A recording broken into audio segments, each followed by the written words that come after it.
Assalamualaikum warahmatullahi wabarakatuh. Selamat siang. Senang sekali bisa berjumpa kembali dalam podcast Apa Kabar Makassar bersama saya Miftahul Rizka. Dan kali ini kita akan sedikit mengupas terkait persoalan film pendek yang berjudul Basri dan Salma in a Never Ending Comedy, yang mana film ini merupakan film yang bergenre drama komedi, dan film ini juga yang merupakan film yang meraih apresiasi yang sangat luar biasa di kancah internasional setelah di tahun 2023 lalu itu sukses menjadi film pendek Indonesia yang tampil di Chinese Film Festival, Busan International Festival, dan film festival bergengsi lainnya. Dan tentunya saya tidak sendiri, saya sudah ditemani langsung oleh sutradara dari film pendek ini. Mungkin langsung saja kita sapa, ini dia Kakak Khozi Rizal. Halo Kak. Terima kasih udah mengundang saya. Gimana kabarnya hari ini Kak? Baik sekali. Ya. Baik. Ya. Agak sedikit capek tapi ya. Baik. Capeknya kenapa Kak? Capek karena sekarang lagi mengerjakan banyak sekali. Sekarang lagi mengerjakan banyak project sebenarnya. Oke. Lagi ngerjain lagi nulis film panjang, terus lagi nulis 2 film pendek, 3. Lalu lagi mempersiapkan sebuah film festival di Makassar. Khusus untuk di Makassar. Kalau boleh tahu Kak, film Basri dan Salma ini itu film pendek yang keberapa yang sudah diproduksi? Sebenarnya Basri dan Salma itu film pendek yang ketiga. Jadi saya sudah memproduce dan mensutradarai 2 film pendek sebelumnya. Yang pertama itu saya pernah buat ada film pendek judulnya Makassar is a City for Football Fans, atau judul bahasa Indonesianya itu Lika Liku Laki. Itu film pendek pertamaku dan sempat tayang di Sundance Film Festival. Itu ceritain tentang bocah remaja yang dia pura-pura suka bola, suka nonton bola agar bisa berbaur dengan teman-teman barunya di kampus. Terus yang kedua itu judulnya Right to Nowhere. Right to Nowhere itu sempat tayang juga beberapa festival. Terus ini juga setnya di Makassar. Ceritanya tentang seorang perempuan driver ojek online yang dia itu sering sekali dapat semacam diskriminasi, banyak bentuk diskriminasi kayak pembatalan pemesanan dan banyak lainnya gitu. Dan ini film sebenarnya sudah bisa ditonton di bioskop online juga gitu. Nanti kita coba akses. Dan untuk film Basri dan Salma ini Kak, mungkin kita bisa menceritakan secara singkat backgroundnya dari film ini itu kenapa sih bisa diambil dengan judul Basri dan Salma in a Never Ending Comedy? Judul bahasa Indonesia sebenarnya agak mirip. Judulnya Basri dan Salma dalam komedi yang terus berputar. Kenapa dalam komedi yang terus berputar? Karena ceritanya itu tentang Basri dan Salma, sepasang suami istri yang dia itu sudah menikah selama 5 tahun tapi belum punya anak. Dan satu hari dia harus datang ke acara akikahnya keluarganya, di mana dia harus berhadapan dengan banyak sekali tekanan dan pertanyaan, bilang kenapa kau belum punya anak dan bla bla bla bla bla. Itu sesuatu yang patriarki yes, tapi memang itu sesuatu yang dia selalu hadapi setiap hari. Makanya namanya never ending comedy. Karena bagiku ini situasi yang sedih, pedih dan juga sesuatu yang relate dan memang sepertinya tidak pernah berakhir dari dulu sampai sekarang. Dan karakter ini dan begitu pula juga banyak orang di Indonesia mengalami hal yang sama seperti itu.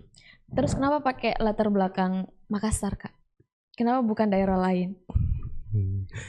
Karena ini juga pertanyaan yang sempat muncul beberapa kali, kayak aduh kenapa kok mesti syuting di Makassar? Karena pertama saya orang Makassar, produserku orang Makassar, cast and crewku orang Makassar. Kenapa kita harus syuting di tempat lain selain di Makassar gitu? Karena dan juga memang saya sudah capek dengan maksudnya film Indonesia yang setnya di situ-situ saja. Karena kita ini Indonesia kan banyak pulau, banyak bahasa. Saya mau sekali ya melihat kayak apa orang-orang yang punya identitas yang sama dengan saya di film gitu, di sinema gitu, karena penting.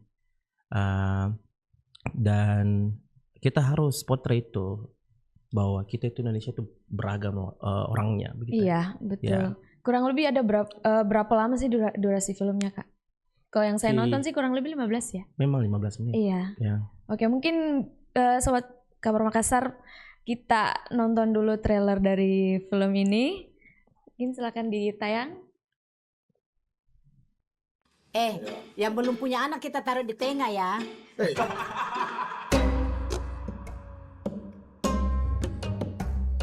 Enak tuh itu dirasa kalau banyak anak-anak di rumah. Doakan saja toh supaya cepat dikasih. Jangan-jangan tidak mau keberdiran umum.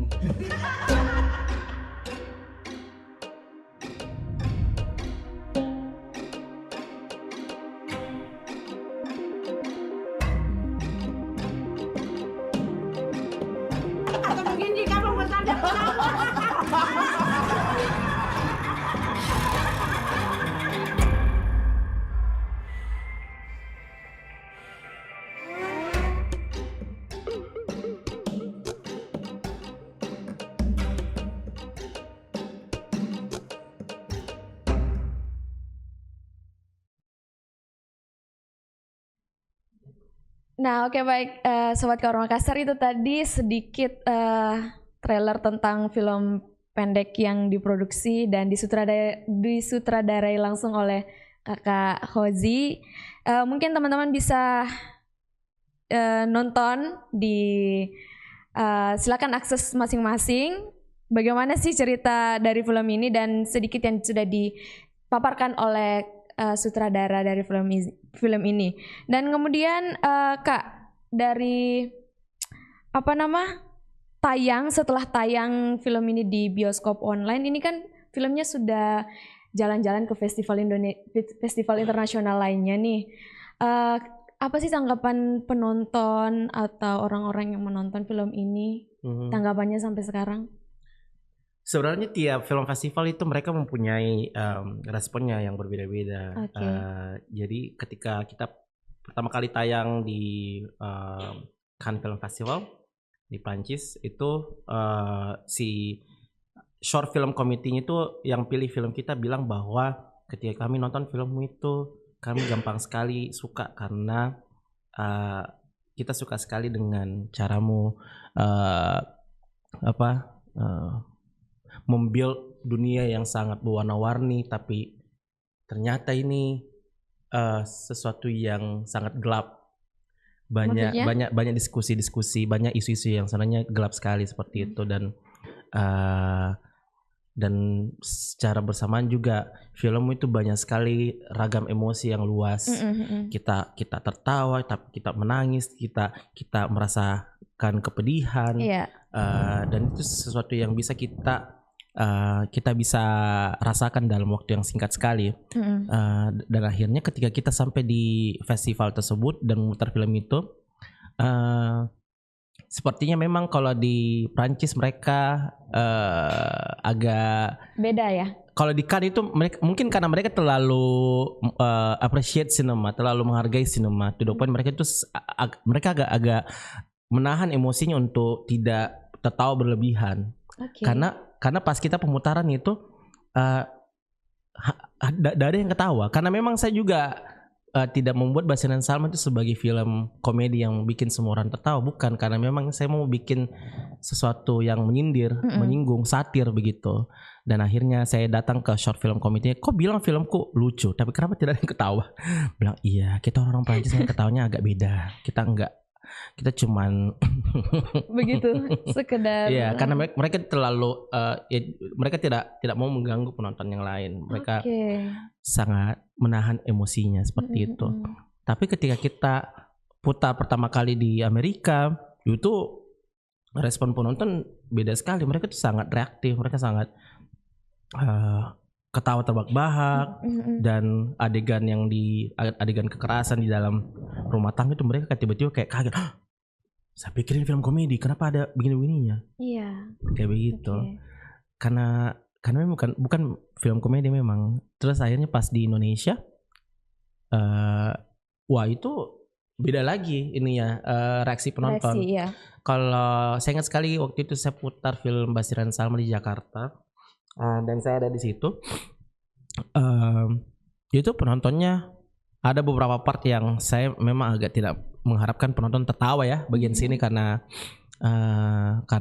mereka kan adegannya itu di meja makan dan mereka membuat candaan-candaan yang seksis, candaan-candaan yang yang toksik gitu, toksik sekali. Tapi penonton tertawa. Artinya apa? Artinya memang mungkin si penonton kita itu banyak yang kayak si keluarga ini yang toksik. Mereka malah melanggengkan jokes-jokes seperti Yang ini. seperti itu. Jadi kayak menarik sebenarnya melihat respon-respon penonton ini dan memang tiap negara itu responnya beda-beda. Dari yang kita buat film pendek ini Kak, mungkin kita langsung melihatkah kejadian seperti itu makanya diambil dalam sebuah film pendek?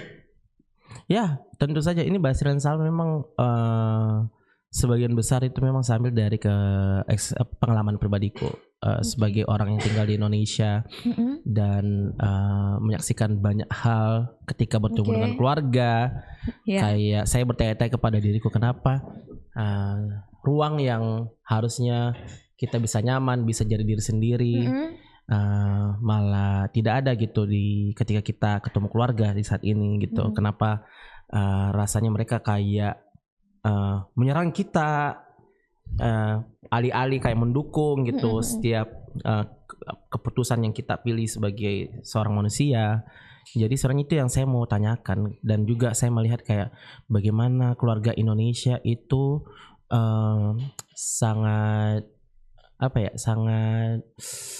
what's the word, sangat kumpul keluarga gitu kayak sangat ajaib bagiku, sangat menarik melihat kita keluarga Indonesia, kita bisa kayak tertawa-tawa, saling lempar lelucon, having fun, tiba-tiba kayak dengan pertanyaan seperti itu, tiba-tiba langsung kayak 5 detik kemudian ada pertengkaran, itu kayak, kadang itu biasa kalau kita lagi kumpul keluarga tuh, terus tiba-tiba, semuanya orang happy, ketawa-tawa, tiba-tiba langsung ada orang berteriak. Apa itu? Kayak ada yang berantem ternyata kayak. Nah itu saya berusaha capture di situ dan juga secara bersamaan juga menyinggung banyak hal tentang bagaimana sih keluarga Indonesia di saat ini, gitu, keluarga modern Indonesia. Iya, mungkin khususnya untuk Makassar ya. Tadinya saya pikirin sesuatu yang sangat unik, spesifik dari Makassar, tapi ternyata banyak juga penonton dari luar Makassar yang bisa mengalami yang sama kayak saya orang Jakarta tapi saya merasakan hal seperti ini juga di keluarga aku begitu. Jadi saya bilang mungkin ini bukan sesuatu yang unik dari Makassar gitu. Tapi juga saya juga mendapatkan banyak respon juga dari penonton. Kenapa keluarganya kok kalau ngomong kayak gitu kayak jorok sekali. Iya betul.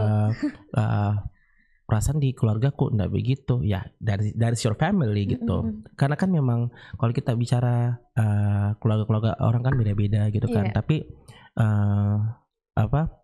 seenggaknya itu bisa terjadi juga di banyak sekali keluarga di Indonesia karena kita memang diasupi dengan nilai-nilai yang sangat patriarkis dari dulu, ketika kayak memamerkan kemacoan, keperkasaan depan publik itu kayak sesuatu yang lumrah sekali. Betul. Dan itu yang berusaha saya mau portray di film ini seperti itu. Betul. Kalau boleh tahu Kak, syutingnya itu di mana? Tempat-tempatnya itu di mana saja? Proses syutingnya? Tadinya kita mau syuting di Makassar, terus kita bilang kayak agak kurang oke landscape-nya.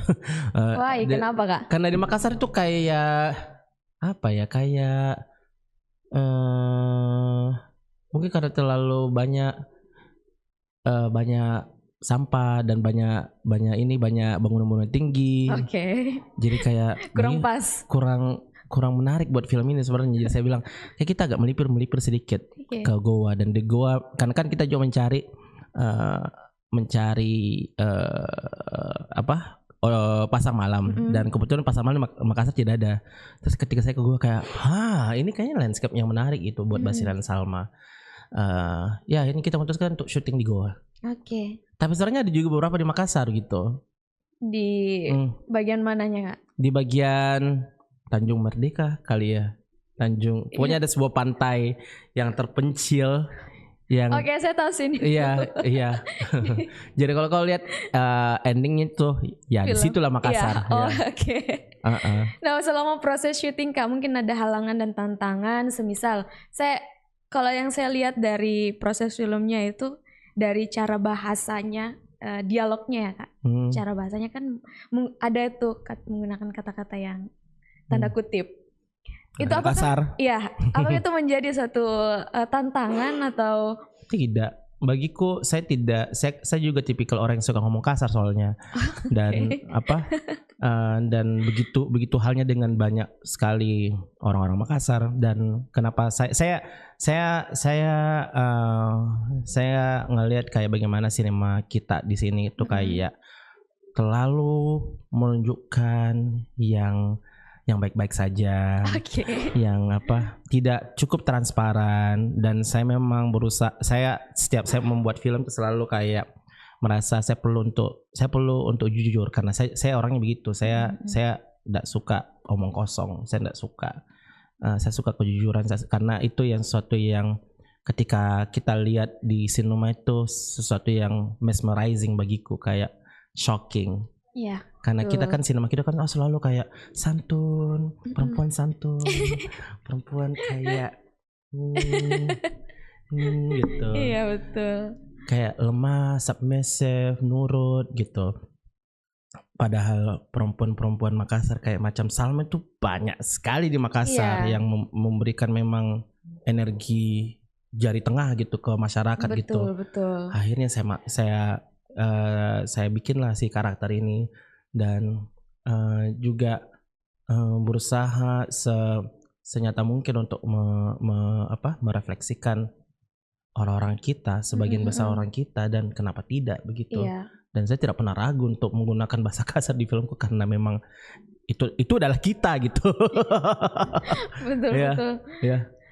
Kemudian apakah ada kedepannya nih Kak rencana untuk membuat film pendek ini menjadi sebuah film yang durasinya cukup panjang dan bisa ditayang di teater bioskop? Sebenarnya saya sempat kepikiran ketika saya waktu itu ke Sundance, ada sebuah film festival yang cukup besar juga. Basiran Salma tayang di situ. Terus dia bilang, kamu tidak mau membuat film ini menjadi film panjang karena ini menarik sekali. Dan saya pikir iya kayaknya menarik kalau misalnya akhirnya film ini bisa dijadikan film panjang dan bisa bertemu dengan banyak sekali penonton. Karena kan kalau kita bicara film bioskop kan pasti lebih mudah aksesnya untuk bertemu dengan banyak sekali audiens. Dan memang sekarang lagi kepikiran untuk bikin film panjangnya. Nah mungkin untuk harapannya Kak Kosi sendiri dengan tayangnya film ini dan dinonton oleh khususnya untuk seluruh masyarakat Indonesia, harapan kedepannya itu sebenarnya apa Kak? Ketika mereka nonton Basiran Salma? Iya. Tidak ada. Karena jujur saya tipikal pembuat film yang tidak mengharapkan orang kau harus begini, kau harus menjadi A B C D, tidak. Karena saya juga kan sebagai individu kalau diatur-atur untuk menjadi apa kan tidak suka ya. Ya, jadi saya lebih ke menunjukkan bahwa inilah kita dan bisa dijadikan bahan refleksi aja gitu. Ternyata kau tuh begini, saya tuh begini, begitu. Makanya banyak yang bilang kayak, Kozi, kamu ini bikin film Basiran Salma itu buat apa sebenarnya? Kamu ngomong apa? Karena itu endingnya kok begitu. Apa maksudnya itu? Bilang ya itu terserah Anda gitu. Anda mau mengartikan film ini sebagai film child free mau mengartikan film ini sebagai film kayak wah ternyata kita manusia itu punya pilihan, tidak apa-apa gitu, atau mau menunjukkan bahwa kamu mengartikan bahwa ini sebagai sebuah portrayal, it's up to you, itu terserah Anda para penonton gitu. Karena begitulah keindahannya film. Karena at the end of the day, bagaimana kamu merespon film itu juga akhirnya menunjukkan manusia seperti apakah kalian gitu. Iya betul, betul banget Kak. Nah kalau untuk cara nonton film Basri dan Salma in a Never Ending Comedy di bioskop online itu caranya seperti apa Kak? Dan harga tiketnya berapa Kak? Saya sangat gampang dan murah ya. Ini bahkan lebih murah daripada minuman boba-boba itu gitu. Caranya mudah, tinggal buka websitenya bioskoponline.com, lalu kalian akan dengan mudahnya mendapatkan film Basri dan Salma. Tinggal klik, terus kayaknya klik rental atau beli, lalu pilih metode pembayaran dan bayar, dan Anda bisa menyaksikan Basri dan Salma selama 48 jam. 48 jam. Iya. Oke. Jadi kamu mau nonton 20 kali selama 2 hari juga bisa sekali. Oke. Dengan bayaran segitu Kak? Iya. Oke. Yakin nggak ada mau sampaikan pesan-pesan untuk masyarakat Indonesia terkait film ini yang dinonton? Basri dan Salma adalah tontonan yang sangat menyenangkan, sangat mengejutkan. Ada momen-momen lucu, manis, romantis, dan shocking yang pastinya kalian akan menyukainya. Jadi ini juga film yang film yang sudah melanglang buana. Iya, betul. Ke beberapa film festival, sudah ditonton oleh ribuan masyarakat di luar sana, dan sudah waktunya untuk menonton film Basri dan Salma di bioskop online. Oke, baik. Terima kasih Sobat Kabar Makassar. Itu tadi kita sedikit berbincang mengenai film pendek yang diproduksi dan disutradarai langsung oleh Kakak Kozi. Dan lagi-lagi saya ingatkan teman-teman bisa mengaksesnya melalui website bioskoponline.com dengan harga yang sangat, ya bisa dibilang sangat merakyat. Iya. Iya. Dan untuk Kak Kozi sendiri, terima kasih atas waktunya untuk sudah datang berdiskusi dengan kita, dan teruslah berkarya, sukses terus untuk karya-karyanya, sukses terus untuk ciptaan-ciptaan film-film pendeknya, dan semoga dapat menginspirasi banyak orang, bukan hanya di Indonesia tapi di seluruh kancah internasional. Mungkin sekian dari kita berdua. Jangan lupa like, komen, dan subscribe channel YouTube kami agar tidak ketinggalan berita-berita terupdate seputaran wilayah Kota Makassar. Bersama saya Miftah Rizka, terima kasih dan sampai jumpa.